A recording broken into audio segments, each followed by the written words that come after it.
You're listening to the Wrigleyville Nation podcast. Season ticket holders and lifelong fans with neighborhood ties discuss Cubs news and neighborhood happenings. Here's your hosts, Jeremy and Pat.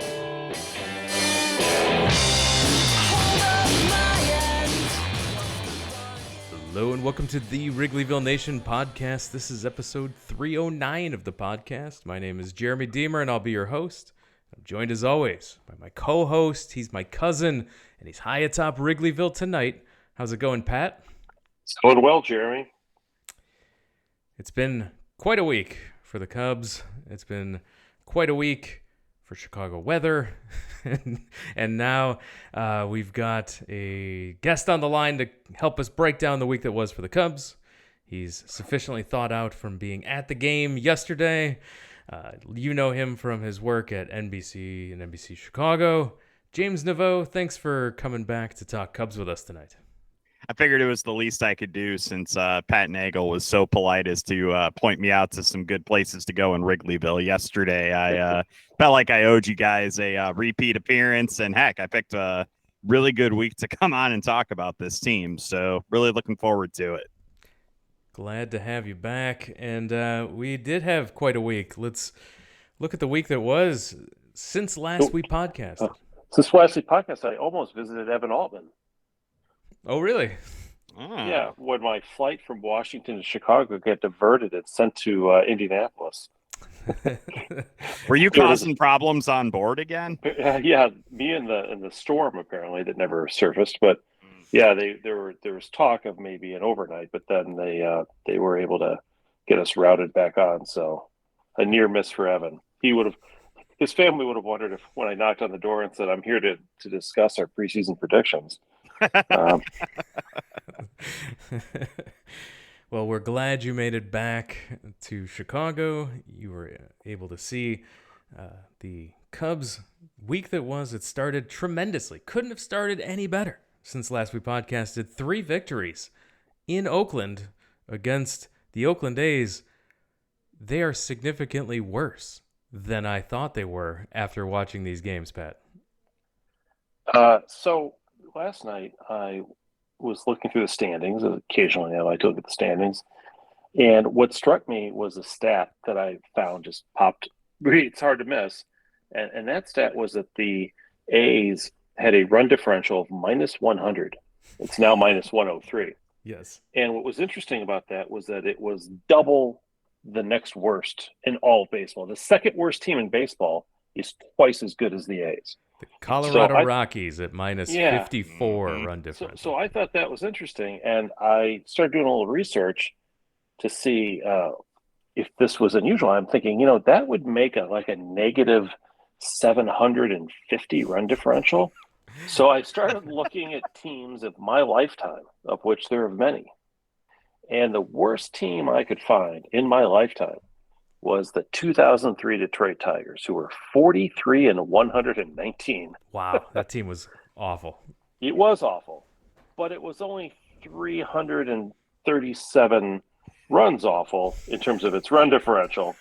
So at this rate, by Memorial Day, this A's team might be pushing the all-time worst run differential ever, which is amazing. And then I saw something on Twitter, and then on CBS Sportsline had features that also I guess I wasn't the only one that noticed this oddity, because they noted that this was the worst start of any baseball team in the history of Major League Baseball when it comes to run differential, because this team gets its clock cleaned every single time they go out.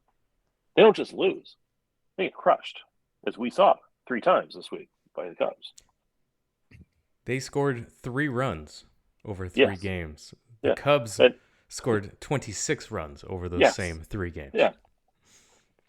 It's fairly significant. We call that a great series.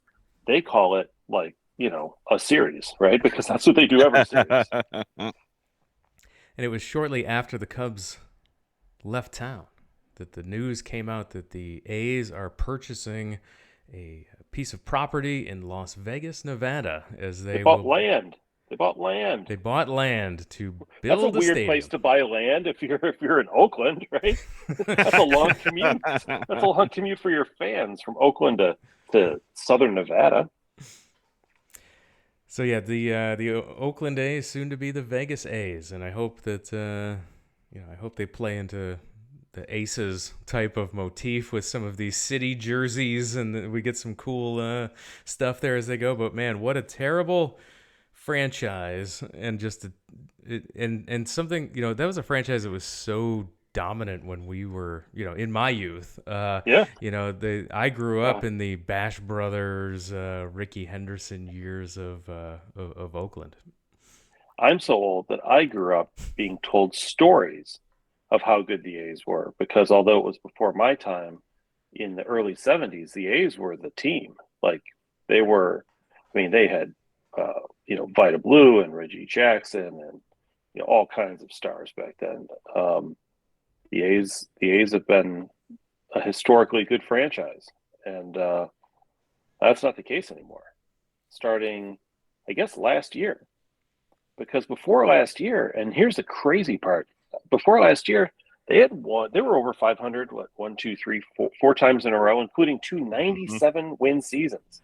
In 18 and 19, they won 97 games twice, which struck me as odd, but they won 100 games in back-to-back seasons in 01 and 02. They've had more 90-win seasons this century than the Cubs have had in all their centuries, I think. So, this is a pretty good team. It's a good team. This is a good team that, like, in the late 80s, early 90s, they were really good. They had the Dave Stewart and all those guys. They were, they lost the World Series. Tony La Russa was their manager, but they had Mark McGwire back then, and Ricky Henderson, and Jose Canseco, and just to name a few. And they were good even before then, in the 70s, as I was referring to. They won the World Series 3 years in a row. Name another team that's ever done that. None in our lifetimes, not in my father's lifetime. So, that's a lot. And so they were a notoriously good team, and they've really hit rock bottom. And they haven't hit rock bottom. They basically jumped out of the airplane with bricks tied around their ankles and fell quickly. Yeah, all you can really think to yourself is what's going to end up being higher, their run differential at the end of the year or the attendance for their final home game of the year. Like, I think it was like 4,000 people a game went to the series against the Cubs. Like, there's just those are all Cubs fans. No, and there's no fan enthusiasm, and how on earth can you blame them with how they've literally sold off every good player that they've had? Yeah. You're talking about your Chapmans, your Murphy, Sean Murphy, I'm like blanking on Matt Olson. Literally, like, they just unloaded all of these guys, and it's like, oh well, it's just going to be like when we got rid of Johnny Damon and Jason Giambi. We'll just reload. Apparently, Brad Pitt and Jonah Hill aren't doing the job this time. So no, they're terrible. They're intentionally losing, and they're going to move. So why would you go to their games? And I'm thinking, Jeremy, do you know for sure? It doesn't seem like they'll be ready for next year, right? They're going to be stuck in this place for another couple of years, aren't they? Yeah, I think it was like it was 2026 would be the earliest. And my God! What's weird about it too is their lease at the Coliseum is up after next season, so there could be 1 or even 2 seasons where they're going to kind of be in this limbo. We could see kind of a mullet arena situation where the Coyotes are playing in a 3,500 seat NHL arena. The A's could end up having to play at like UNLV or something and have 4,000 fans a game. Like, it's wild that we're looking at this situation. Did you guys see, by the way, Mark Davis was like super irritated that the Oakland A's are going to move to Las Vegas because he was like, they're the reason we had to move in the first place because they wouldn't play ball on a stadium. And I'm just like, just shut up. I don't want to hear the rich guy complaining with the bat. You know what? Go get a better haircut and then maybe I'll listen to what you have to say. This guy's a bigger jerk than I'm a jerk, and I'm a huge jerk. I think they should move this team to Montreal for a couple of years. Why not? If they're going to be in limbo, at least make it fun. Place somebody might want to go. What does this say about baseball in general? This is this is a bad scene that MLB has allowed to fester and occur. And part of it is, and we talked about this during the lockout, was that there isn't a floor for what you can spend, and there's no penalty for teams that choose to not spend. In other words, they've got revenue sharing no matter what you do. So there's no incentive for teams to have to spend at least some amount of money in order to trigger access to revenue sharing, which I always thought would have made more sense. Well, and they're rewarded for this behavior by being able to move. Yeah, right. And it's not only that, guys. It's also the fact that not only are we going to have this team move, but if everything kind of goes to plan, they go to Vegas, the Tampa situation gets resolved. MLB is talking about adding 2 more teams. So you talk about like, oh, well, this is bad to kind of allow the situation to fester. Clearly, Major League Baseball thinks everything's hunky-dory, and they're going to put new teams in Nashville and Charlotte or Salt Lake City or whatever, and they're just going to keep – they think they're going to keep printing money, clearly. Like, this is not bothering them in the least bit. And, in fact, I'd even argue – they're probably totally fine with the way this is played out because they get the Oakland A's into a much more lucrative environment. I mean, just look what happened with the Vegas Golden Knights in the NHL and the Raiders in the NFL. Those are the highest resale value tickets of any of the teams in their respective leagues. That's going to be a massive tourist draw for Vegas, and they're going to get all sorts of people going in there. And it probably won't be as successful as the other two just because there are 81 games. Well, that's it. I'm still a cash cow. Oh, yeah. I'm a little bit skeptical of how this is going to work out because, I could see Nashville getting a team. They've got a lot of money and people who live there who will go to the games, right? But and conventions and other stuff, too. But in this instance, in Vegas – that's you're really relying on a lot of out-of-town people to go to your games. Because like you said, James, that's 81 games a year. That's a lot of games. And maybe it'll work. I guess it can't be any worse than it is in Oakland right now. But there you go. The bar that they're trying to reach is low here. And are you saying they're going to add 2 expansion teams, or are they going to move like the Rays or the Marlins? They're waiting on the Rays situation to.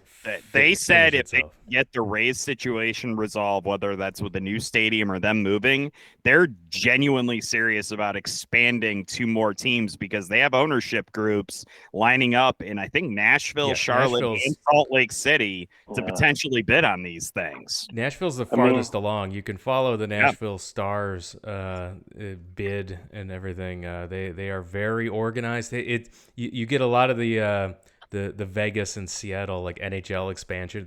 They're following that same playbook of putting together the group and getting the interest together, the season ticket holder commitments and all this stuff. They're moving forward with it for sure. And yet we have 2 teams in the state of Florida, which is a fairly large state population-wise, I think.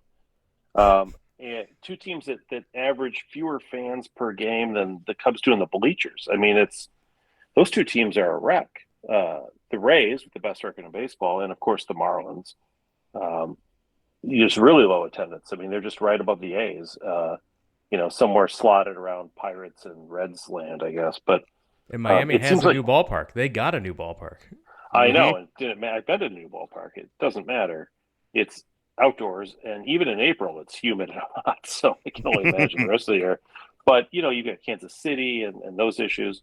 I just wonder, baseball seems to have a lot of cities that are struggling with the teams they have. So adding 2 new teams seems, I know it's not like you're taking fans away from the other cities necessarily, but I don't know. I would think that they would just move teams around before they would just add more teams, but who knows? I guess the idea is if you add more teams, there's more money to spread around. There's an expansion fee that everyone will get if you do that. They say, and I think memory serves, I think it was like $2.4 billion the last time Rob Manfred said that expansion fee is crazy, and teams are of course like, we want a piece of that. Yes, of course we do. So just when the Cubs prospects finally are ready to advance to the next level, when they get up to Double and Triple A, we'll have to give them all up in some sort of unprotected draft or something. Pat, I am really glad you brought up the idea of teams struggling because I know everybody knows Tampa Bay, they hate Tropicana Field. They want to move out super badly. There are so many other teams. I think people don't realize how bad the situations are. The Diamondbacks want massive renovations to Chase Field, and the city of Phoenix is not willing to play ball with them at all. They've discussed potentially striking out and trying to find a new stadium, which is wild for a place that's like 25 years old. And you have other teams like the Cincinnati Braves Reds. did it. Remember the Braves? Yep. The Rangers moved out after like 25 years from their stadium. The Royals are trying to build a stadium in downtown Kansas City. And they just got done renovating Kauffman Stadium, for God's sake. It's crazy how these teams just keep bouncing around these different ballpark ideas. And I guess when you've got the lure of all of these ownership groups, and I forgot to mention Portland, Oregon's another one that has a really well-organized potential bid for an MLB team. When you've got those types of options, I guess you can pretty much extract whatever concessions you want out of whatever city you're in. Well, that will conclude our MLB State of the Union podcast, and we will dive into a little more Cubs specificness. So after the Cubs steamrolled Oakland in Oakland, it was not the appropriate time to really think about how well your team is doing. Instead, a more appropriate measuring stick would be the Los Angeles Dodgers as they come to town for 4 games. And the Cubs ended up losing 3 of 4 to those Dodgers after taking 2 of 3 in LA. But, seeing we'll start with Friday, then we'll get to Saturday. But let's start with Friday first. The Friday game, it was one of those people start texting each other, "Hey, are you seeing what's going on in the Cubs game? This is we've got. I put my hitters. shoes on. I was going to walk down there if they had made it through the 8th inning unscathed. And this was anytime you get this no hitter, perfect game type of buzz. It's like, all right, hold up productivity for Friday. I need to make sure that this is on my TV and I'm following along here. So. James, how excited were you following along with the drama and the excitement, and how impressed were you with Smiley's outing? I will say, I think you had mentioned earlier the idea of Pat, you going to, and confronting Evan Altman about preseason predictions. One of my bold predictions, I had a few. One of them was that Matt Mervis would be on the team, I think, by May 1st. So that's still maybe in play. I'm still kind of banging that drum a little bit. I was completely wrong with the idea that Drew Smiley would be the first one punted from the rotation and potentially have Kyle Hendricks settle into that spot. He had a really bad outing, his first outing against Cincinnati, and I was willing. Well, yeah, I was like, nope, I'm totally right. Validated in my beliefs. All he's done since then is, strike out 20 batters. He's pitched, 18 innings, scattered 7 hits, almost threw a flippin' perfect game. Yeah, I'm probably going to have to eat a little bit of crow on the Drew Smiley thing. That dude is a very solid pitcher. He knows how to produce even when he doesn't have his best stuff. And I think my favorite part of all of that on Friday was the old Kerry Wood refrain of, I was the worst warm-up I've ever had in my entire life. He went out and struck out 20 guys. Drew Smiley was a Yan Gomes collision away from potentially throwing a perfect game at Wrigley Field. So clearly pregame means nothing. Clearly I know nothing. Those are, I think, the 2 most important things that I learned on Friday.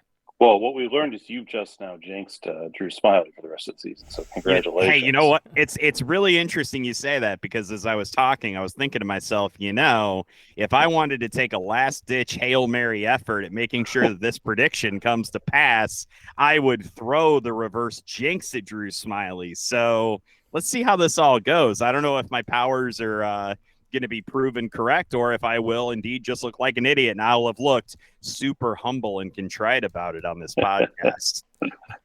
I couldn't believe that the crowd was so hyped, so amped during this, and then the Yan Gomes collision happens, and I was trying to think of similar moments where the air just completely comes out of Wrigley, and I remember Pryor running into who was it at second base? Was it Morandini or somebody once and getting hurt? Was that the slide into second base where he destroyed his shoulder? No, this is the time when he was chasing after. Yeah, you're right. It was. He was on the bases, right? When that happened? Oh God, I Yeah, don't remember. second Yeah. base. Yeah, he took out I think like the Rockies The Rockies, shortstop or you're right. something. Mm-hmm. And of course, there was the time that Kerry Wood and Eric Karros collided, or not Eric Karros. I'm sorry, Hee-Seop Choi, Choi. which then led Yeah. to Eric Karros coming into the game and hitting the 3-run home run. But Well, but yeah, that was against the hold your Yankees. breath. That was similar, like excitement level. Exciting game. Hold your breath moment, though. Oof. Yeah, it was something to see, and then but I did love that everyone collected themselves and did give Smiley the ovation he deserved as he did exit the game. What a tremendous outing for him! And if you are a listener to this program, after that game concluded, you have turned off your television and said, "We've accomplished our week's work, and I'm going to enjoy the rest of my weekend and get stuff done around the house, and not wasted another minute worrying about the Cubs." Because as I told everyone ahead of time, this was a 4-3 week. It was always a 4-3 week. But nobody listens to me. Saturday, they did get that fourth victory, 13-0 destruction of the Dodgers. Oh, that was Friday. Yeah, thanks a lot, Jeremy. Sorry, the game Saturday that I must have attended the wrong game on Saturday. I blew. Yes, sorry. I was. Yes, the Saturday game. So let's talk about the Saturday game. So this is the game you were at, James, and this was our last chance of we were seeing what the Dodgers looked like in each of the previous meetings against the Dodgers. That's what the team was looking like without Betts and Freeman hitting and just having Muncy carrying this lineup. But man, things changed, and I'm wildly jealous of the Dodgers having a rookie like Outman. Without having to tank somehow, they were able to get a rookie like him. It's unreal, right? Like this dude, I saw him out in Arizona. I went to a Diamondback Dodger game, and he immediately stood out. And I'm like, how do the Dodgers just constantly unearth these guys? And then, of course, Saturday, it's him and the Max Muncy show. Both guys who are, basically picked up off of scrap heaps in the draft and out of other organizations. And all of a sudden they're just hitting the snot out of the ball. And that's literally all you saw on Saturday was those two just torturing the Cubs pitching staff. Like, I can't even begin to say like how impressive both of those guys were. But I thought the thing that stood out to me more so about Saturday was Hayden Wesneski, who we all had some concerns about his first few starts, kind of righted the ship a bit against Oakland, but then again, who doesn't? And came into that game against the Dodgers, couldn't even get out of the fifth inning. And I'm starting to wonder, like, I still have hopes for him for sure. I think he's got incredible stuff. I think he's got a couple of really solid pitches in his arsenal, but how much leash are you going to give to a pitcher like that when you have a realistic chance at winning some games against some inferior opponents coming up after the San Diego series ends? Can you afford to keep running him out there if he's going to continue to have the struggles that he's had with some of his pitches?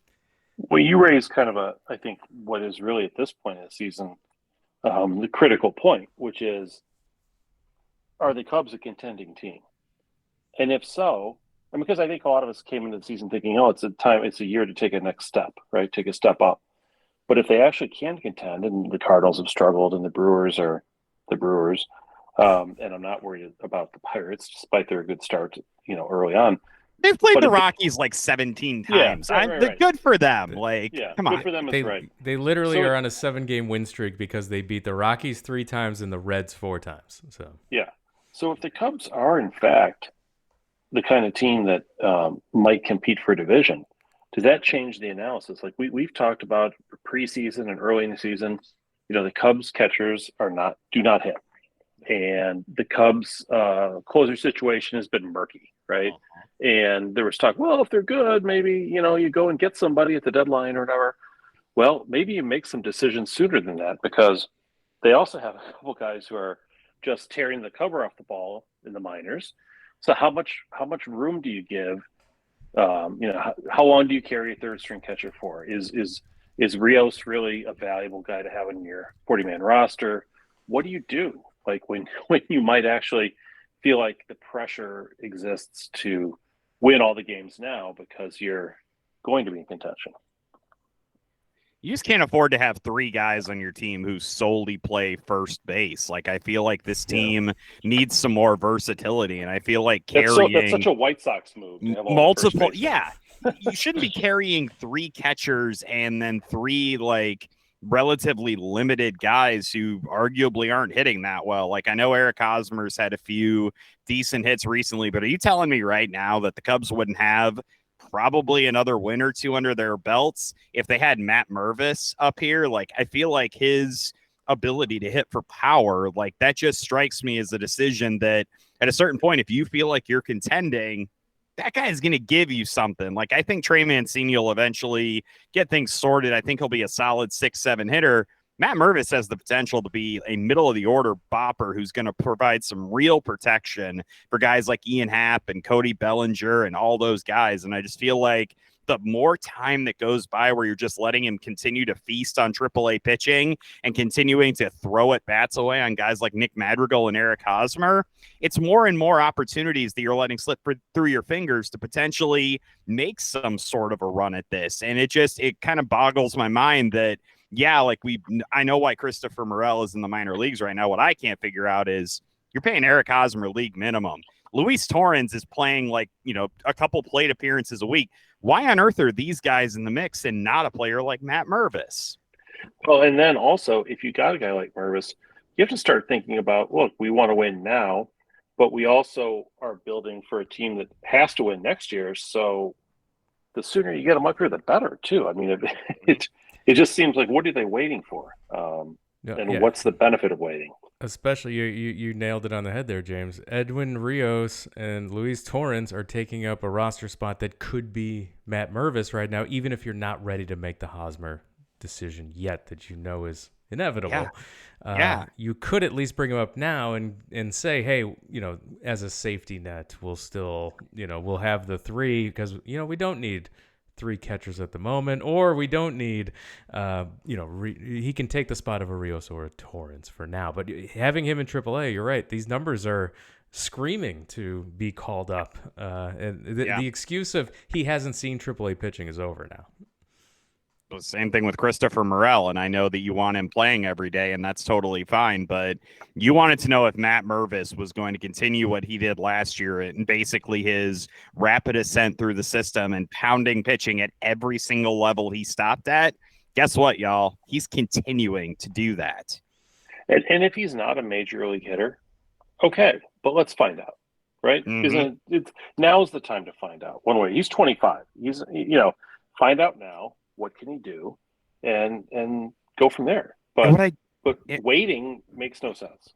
And what I love is that not only is he hitting the ball really hard, he's working a ton of counts. He's doing a lot of little things that you want to see him do at this next level. I haven't checked his stats the last few days, but for a while there, he was walking more often than he was striking out. How often do you see power hitting first baseman do that? I think that if his plate discipline continues to show some improvements and he's able to work some walks, why on earth wouldn't you want that to be a component of your lineup? I think the Cubs can always deal with more base runners. I think that'll be totally fine for them. So I knew this started out as a point about Hayden Wisniewski, and I still feel like that's an important conversation for the Cubs to have, but I also think there's these lineup holes right now that they can address, and they're just, for whatever reason, just kind of taking their time on it when in reality they should be striking while the iron's maybe a little bit hotter.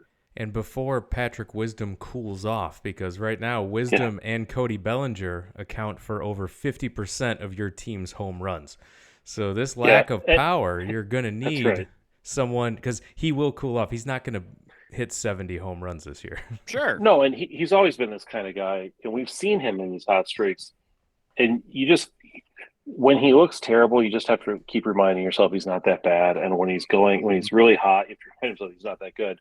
And that's like one of the hardest things to do for people, I think, because he really can play both ends, dramatically. And so yes, we all are in agreement. We'd like to see Matt Mervis sooner rather than later. But your point started out talking about Hayden Wisniewski, and you mentioned the return of Kyle Hendricks at some point. now that Smiley has cemented himself in your rotation, does this mean that Wesneski's the guy that we have to figure out what to do with? Well, I think that you kind of look at some of his statistics and you kind of see some worrying trends, right? I think that I saw a tweet about the movement on his fastball, and it's really become a much more hittable pitch this season. I was looking at StatCast. His batting average against on his four-seam fastball this year is almost 500. Teams are slugging 815 against that pitch. His whiff rate on it has almost been halved. Like, his fastball is a complete non-starter. And then when you look at what he's been doing with his cutter, which was a really solid pitch last season, I think he had like a 30% whiff rate on that pitch last year. This year it's 6.7%. Like, his stuff it is straightened out. It's been easier to hit. Thank God he's got that sweeper, because nobody can hit that, and he has a bunch of strikeouts with it. You cannot be a starting pitcher in this league, though, with one good pitch like that and then not have either that fastball or that cutter working to your advantage. And I'm not sure if it's an arm slot angle thing with him or whatever it is, but he better get it figured out. Like, they better get him in pitch lab and figure it out, because that fastball, especially, God, guys, that is getting absolutely pounded right now, and that is not good for Hayden Wesneski. It's not just like, oh, well, last year he was good and this year he's bad. He was good in spring training, right? Like, the pitches, his stuff was better in spring training than it is now. So what happened in the interim?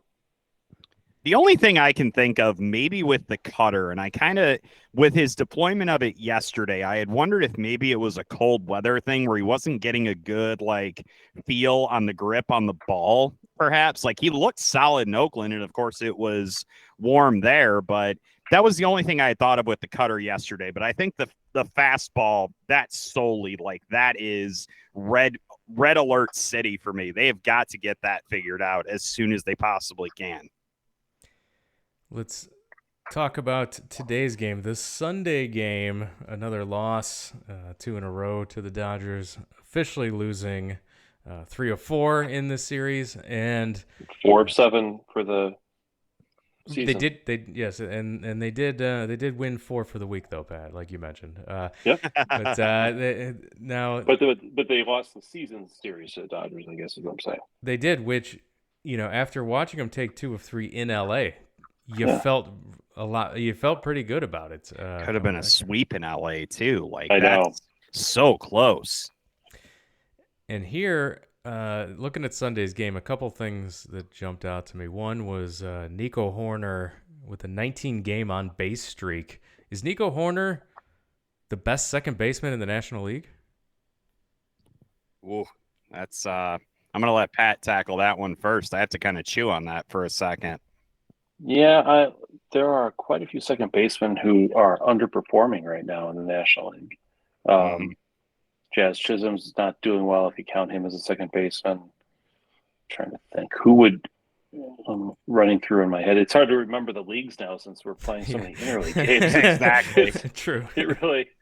I mean, Nico Horner's tied for the major league lead in hits among second basemen with Bryson Stott from the Phillies. Like, I think that obviously there could be an argument there. He's batting .340 on the season, just looking at his numbers. But you look at the rest of the second basemen in the league, like, Ozzie Albies has his, typical power numbers. He's only batting .245, and his on base is well below 300. So, I mean, Horner's at least got an argument. There's that guy down in Miami who plays all over the place. He plays second, and he might play first. Was it Luis Arias? Luis Arias, yeah. He's hitting pretty well this year, I think. I don't know how much pop he has, but he's getting on base a lot, I think. One home run and 72 at bats, but is batting .444. Yeah, I was going to say he's on one of my fantasy teams. And then I've got Jonathan India on the other one. I've got Jonathan India and Kettle Marte on the other one. So they're doing all right, but nothing like Nico Horner. I know someone who's Nico Horner, Steve. He reminds me all the time. About any worries he hasn't had a stolen base in almost a week? Like, I know he got off to that great start with 9, and now all of a sudden he's just been stuck on that. It's a little odd. Yeah, I don't know if he's going to get the all-time team record. We'll see. Who has the team record? Is it like Juan Pierre or somebody? was going to say it was somebody probably like Sounds Brian right. McRae or something. I don't know. Do you guys know the last Cub, by the way, to lead the National League in stolen bases? Move on to Jesus. No, way Davey Lopes. earlier than that, actually. Way earlier than that. Bill North. I'm not as familiar with the legacy of a Bill North. It was actually Stan Hack had, I think it was 19 Wow. stolen bases in like 1938, I think it was the God. last time a Cub led the National League in stolen bases. Yeah, Stan Hack and stolen bases are not necessarily synonymous in Cubs lore. But I mean, he may have literally stolen the bases, but we're not going to like get into his personal life. Looking at the pitching side, we did get to see Marcus Stroman with his 1,000th career strikeout, with his third inning strikeout of Freddie Freeman. Marcus Stroman, he's been good so far this year. He did hit. He got into a rough sixth inning there, going back to back with Martinez and Muncy, but great to see Stroman hit 1,000 career strikeouts. He's been fantastic all year. I heard a rumor that the Cubs were interested in possibly doing an extension with him because of he's got that the opt-out. Yep. The opt-out, yeah. Do you see he drew a money sign on the mound before his start today? No. He did. Fair. I don't know. I don't think it was Photoshop, but I saw a picture of him right before he was going to deliver the first pitch of the game. They showed a money sign drawn into the mound. So maybe that's on his mind. Maybe talks are going on. You don't know. The only thing I will say is he's had a fantastic ground ball rate this year. He's done a really good job of keeping the ball down in the zone, getting guys not to get, underneath the ball to get in any lift. He gave up, I think it was 6 fly balls today, and 3 of them left the park. So come on, Stroman. Let's make sure that you remember what got you here, man. Just be careful, all right? It was the first time this season that he did not go at least 6 innings. So. Also the first time he gave up a home run. So I guess it was just a lot of firsts for Marcus Stroman today. But I'm not worried about him. I echo what you guys have said. He's looked really solid. I wouldn't blame the Cubs at all if they tried to explore an extension with him. I think that would be a really smart business move at this point. They've been extension crazy lately. Just handing them out like it's like nobody's business. Like they're a Major League Baseball team with money. It's crazy. With players that they know fit needs that they have, like a Doy. Right. So with the performance of these guys and the returning Seiya Suzuki this week, what a great return we've seen him have so far. The power's still not quite there yet, but you can't ask much more than 324, 439, 441 slash line here. 149 WRC plus. So. He cut that AAA rehab stint short so that he could face a AA A's pitching staff. Yes. I thought it was smart to come back when he did, and I think that the Cubs are handling him really well in terms of his rest and his workload. So hopefully that'll continue for sure. I think that they've, throughout this injury process, have done a nice job of kind of easing him back in and not trying to rush him back. Oblique injuries can be so weird and so finicky, like they can flare up easily, and I think the Cubs training staff does deserve a lot of credit for how well he has come back, and he's looked really solid at the plate. I don't know if I want him batting cleanup the rest of the season, but I certainly have liked what I've seen from him so far. And before we get into the week that will be, I want to take a quick moment, a little call to action for our listeners here. We haven't asked for a long time, but we haven't had, and we haven't had a lot of positive reviews for a while on Apple Podcasts. Or Google. reviews, period, right? We haven't had a lot of reviews, period, lately. So now's the time we have to call it out. We need you to go give us a 5-star review. Give us a positive comment on there. I don't like that a negative comment shows up when you pull up the thing, right? We got to roll it off by adding some new positive comments on there. So go ahead and show your support there. It's a great, easy, free way to show that you're supporting the podcast. Do it via Spotify, Apple Podcasts, Google, wherever your podcatcher of choice is. Leave us a review of the positive variety. We really appreciate it. And with that, we will move to the week that will be as we continue the Cubs homestand. The San Diego Padres come to town for 3, and then it's off to Miami for a series with the Marlins that will take us into the month of May. The first month, the season will be over, and the easy stretch of the schedule, those 3 in Miami, 4 at Washington, 3 more at home against Miami before playing one of the few series against the St. Louis Cardinals that we'll get here at home. Mm-hmm. Are you worried at all that the Cubs are playing what seems like a very talented Padres team that has just recently got Fernando Tatis back? He's had a few at-bats now under his belt. They've been kind of, I'd say they've been struggling, I think it's fair to say. And they're coming in to face the Cubs. I just really hope they're not beginning a hot streak, because that team's got so much talent. Oh my gosh, it's ridiculous. Yeah. It does help. It does help. Tell us that's not the case. Well, I was going to say, like, the one thing I will argue that the Cubs kind of have going in their favor with this is that they do have Justin Steele and Drew Smyly scheduled to pitch in that series. So that's going to be helpful. They will also avoid Musgrove and Darvish too. So I think that's at least good news for the Cubs, that they'll avoid a couple of San Diego's really good starting pitchers. The Cubs will throw a couple of their really solid ones. I think that you're absolutely right when you say the Padres have been showing signs of life lately. The Diamondbacks have been playing really good baseball as of late, and the Padres went into Chase Field this weekend and, hung 3 out of 4 victories on them. I thought that was a really good statement by them, and the fact that they got Tatis back. Like, I can easily see a scenario where the Padres win 2 out of 3, but I also can see a scenario where the Cubs can at least be competitive in each of the games of this series. And I think that they have shown an ability to generate offense when they need to, and that pitching staff's been really solid. So I think that there are some things definitely working in the Cubs' favor, but yeah, that Padres team, like, if they can put it together, they're going to be really hard to beat. The big question with them has been the last couple of years, can they actually put it together? And I think that still needs to be proven by this bunch. 7-4 on the road this year for the Padres.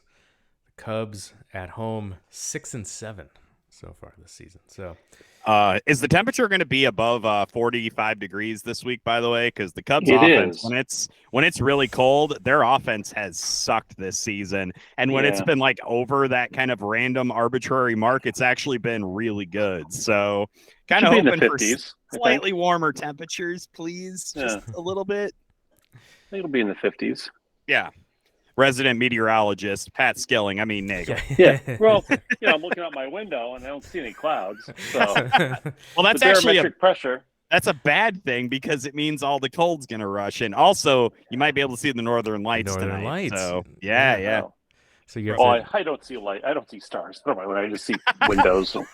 That's where James and I are. It's yes. Jeremy and I can go out into the boonies and potentially see the celestial show. We'll describe it to you, Pat. My daughter was like 6 or 7 when first time we were somewhere, and she's like, "What is that in the sky?" I'm like, "Those are called stars." She's like, "Really?" It's so wholesome. I can't help but just love that so much.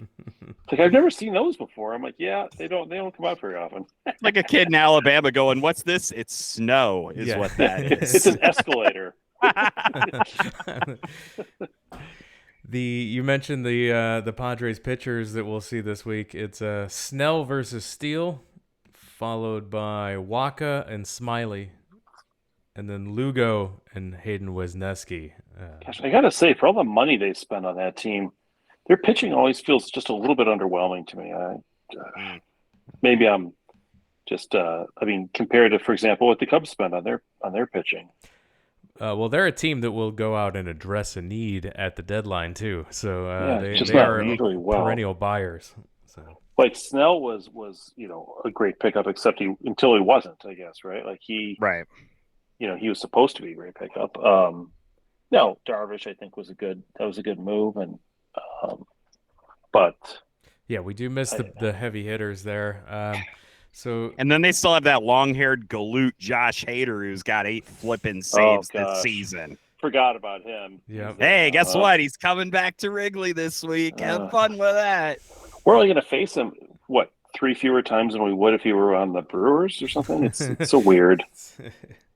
The imbalanced schedule, buddy. That's what it is. Or the balanced schedule, I guess it would be balanced now. Yeah, I was on a podcast that was previewing. So it's a podcast, the Transatlantic sports show that they were talking about the Cubs Cardinals series happening in London, and I was making a note that those 3 games are actually Cardinals home games. So we will only see the Cubs travel to St. Louis 1 time this season. Oh gosh, if only we could keep that up. Did I ever tell you about the first time I went down with friends to the see a Cardinals Cubs game when Sosa was, Sosa McGuire were at their height, and we went down to St. Louis and downtown. Downtown's changed many times since then, but back that version of their downtown. And we went out after the game, and we went to some of the bars, and we went to eat. And, we rolled in around, 1 probably in the morning. And as we walked up to the hotel, there was a yellow police tape and a chalk outline from where someone had been murdered in the alley of the building while we were out drinking. And I said, see, I don't that's know why I we laughed. don't come It's home. bad news for them. Yeah, but this is my lasting image of St. Louis, really. And I live in Chicago, so... Well, what do you think of their new ballpark? You've been to New Busch, right? Yeah. What do you Well, I'll say, where does it rank for you guys? Just out of curiosity. You start, Jeremy.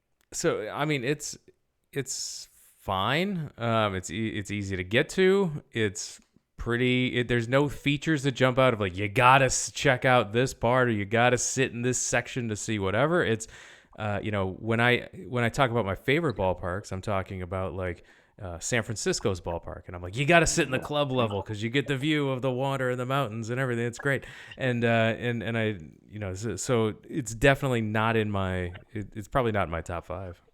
Mm-hmm.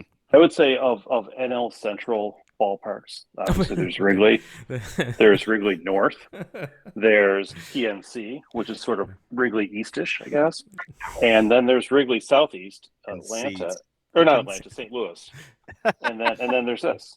Yeah, so I would rank it last. Ooh, I rank it ahead of. I rank it ahead of Milwaukee for sure. I think. Yeah, it's ahead of Milwaukee. I think Milwaukee's in the running for my least favorite stadium I've been to. The tailgating's great. Other than that, I'm not overly enamored by the place. For me, I prefer Milwaukee because it's not in St. Louis. Well, so that's like a huge selling point. You're just letting okay, fine. You know what? I accept that. I'm not here to criticize your rankings or anything like that. But I think Jeremy nailed my feeling on it. It's fine. It's a decent ballpark, and it's easy to get to, and I like the view. It's just including a bad city. I'm not a big fan of St. Louis as a city. Like, there's good stuff about it for sure, but I mean. Miss me with toasted ravioli and pretty much what else are you gonna offer me, man? I always like to compare Milwaukee's stadium to Guaranteed Rate Field because those were built at the same time, and Milwaukee's got a roof. Is exactly like Milwaukee's is great when you compare it to what else was being built at the time, and that. So I think St. Louis is a better ballpark than Milwaukee. Whenever I go to St. Louis, I stay at that Hilton downtown, and it's like it's like next to the ballpark. It's like the Cardinals Hilton or whatever. And when you go in your room, in your actual room, above your bed is like Ozzie Smith, and like when you go to the bathroom, you're staring Willie McGee in the face, and they've got. Basically, pictures of these guys all over your room, and it's weird. I thought you meant the actual guys. That's for extra, yeah. But that's a personal services contract, I believe they call that. But generally speaking, if you don't pay for it, that extra feature, you still get photos of Jack Clark, and it's just. Todd Zeal, like you name it, like they're everywhere. They're in your room. They literally tier the players by how much you pay for the room. So if you get like the lower tier rooms, you get like Ruben Sierra. But if you get like a suite, you have Stan Musial. Yeah, pretty much. Yeah, Bob Gibson and Stan Musial at the height. Oh my God, that's great. And then for everybody else, it's like, it's Tommy Herr and some fourth outfielder from the 70s. All right, last question from Ken me. Oberkfell, if you're lucky. That was good, man. Shooter. Last question from me, and then we are going to wrap it up. We're going to call it a podcast. But I need both of you to tell me your predictions for the week. 6 games to be played, 3 at home. Did we even talk about the last after? I thought we were somewhere in the Padres series. Yeah, I know it's at Miami. At Miami. That's enough said. A frustrating team that we should beat more often than we do. That 100 point. Yes. Yes. It always feels that way, especially at Miami. I know. Yep. So I'll start with you, Pat, as you were the winner in the predictions last week. Again, last week? You mean every week so far this year? I mean, if you really want to narrow it down. And you've been bringing the optimism every week. I have. So it's been paying off. I can only do so much. 7 games. Oh man, this is going to be tough. No, it's 6 games. 6 games. I am going 3-3. 3-3. And no. You don't want to go out on a limb and say which which series. Well, I'll say this: it's more likely that they go 2-4 than 4-2 at this point. Oh, but I think 3-3 is where they'll even out. So if they hit their 3rd win of the week, you can stop watching. James, I'm going 4-2. I think they go 1-2 against the Padres. That's obviously a really tough team. They go into Miami, though, and you potentially have lined up Stroman and Steele. They win those games, and I think they find a way to win that Saturday afternoon affair. So I'm going with a sweep of the Marlins and a 4-2 record on the week. That's totally fake news, but okay. Jeremy? I agree that this feels like a 1-2 against the Padres, and then I feel they do well, but drop one game in a frustrating fashion in Miami. So this feels like a 1-2 followed by a 2-1 for a 3-3 week for May. One of those struggling Miami pitchers who should be better but isn't, and has had kind of a tough start. One hits us, basically through 7 or 8 innings, and that's what happens there. Yeah. I don't know. I still have PTSD over that playoff series. It's just still so plausible that it's annoying, but hey, they're going to avoid Alcantara, so. Yeah, well, who's the one guy you almost want to face these days, the way he's been. That's a fair point. But you know what? I don't want this to be the get-right game against the Cubs. Yeah. I'm totally fine with this. 100% correct. I'm with you. And it's crazy how much time flies when we're getting together with James and talking Cubs, and we're already up against it. James Neveau, please remind everyone where they can find your work on the internet, how they can follow you on Twitter, even though you didn't pay for your check mark, right? I did not. So I ended up getting it by virtue of my work on the Cubs Talk podcast for NBC Sports Chicago. I don't know what Elon Musk was thinking, but here I am with a blue check again and a little Cubs logo next to my name. So you can find me on Twitter at James Neveau. As I said, I write a lot of Cubs content now for NBC Sports Chicago and do co-host the Cubs Talk podcast. I also do the Blackhawks Talk podcast for that television network with Pat Boyle and Charlie Romeliotis. Charlie Romeliotis, by the way, excellent golfer. If you ever get a chance to hit the links with him, he's a good dude, a lot of fun to play golf with. And then, I cover, news and politics and weather at NBC Chicago. So I guess I just do a lot of stuff. Walk me through how I would have the opportunity to play golf with that guy. Like, how does that happen? Well, first, here's what we do. I say, hey, I'm going to meet Charlie at X golf course. Hey, Pat, do you want to come play said golf course? Oh, okay. I'm all about bringing people together, man. That's what I do. I like it. That makes sense. Yeah, no, excellent work as always. Make sure you're following all the things that James is doing. It's all top notch and great stuff. Make sure you're following along there, and make sure you're following us as well on Twitter and Instagram at Wrigleyville Nat, Facebook.com/Wrigleyville Nation, and of course our Patreon. The whole reason we're able to bring you this podcast ad-free every single year. We're in our 5th year of being ad-free because you, the patrons, continue to support us, and every single penny goes right back into this podcast. We keep it in the black. We make sure that we're paying our hosting fees. We're getting mic cables. We're going to get Pat set up with video so we can do some more YouTube content. Yeah, sorry about All that. of this stuff, every single penny goes right back to the podcast, and you don't have to hear us do ad reads that you don't want to hear. So make sure that you continue to support the show there. Patreon.com/Wrigleyville Nation. And with that, we're calling it a podcast again. Please give us those ratings, reviews, help us out. It helps us work the algorithm so other Cub fans can find the show. The other free way to support us, of course, is by telling your Cub fan friends about us. Show them how to subscribe to the podcast. All of the links to subscribe on any platform, podcatcher, whatever you want. The entire back catalog of this podcast, everything I described tonight is available at the website, WrigleyvilleNation.com. And with that, we're calling it a podcast. Pat, thank you for joining us. Thank you, Jeremy. Thanks again, everyone, for listening, and we'll talk to you again next time.